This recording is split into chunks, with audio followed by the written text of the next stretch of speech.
Because oftentimes we hear about lifestyles of people who are successful, but also not disciples of Christ, who live a pattern of continual sin, and it looks attractive.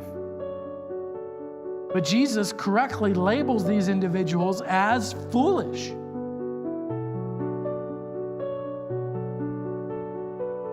I had a professor when I was my first year of college. He always described sin as trying to brush your teeth with a chainsaw.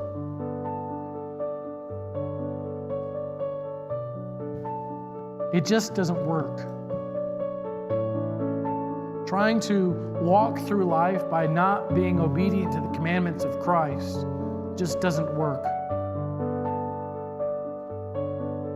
You're not going to end up with clean teeth if you brush your teeth with a chainsaw. You're going to end up with no teeth and probably a mouthful of blood. If you try to solve your problems on your own terms, you're going to end up with a mess.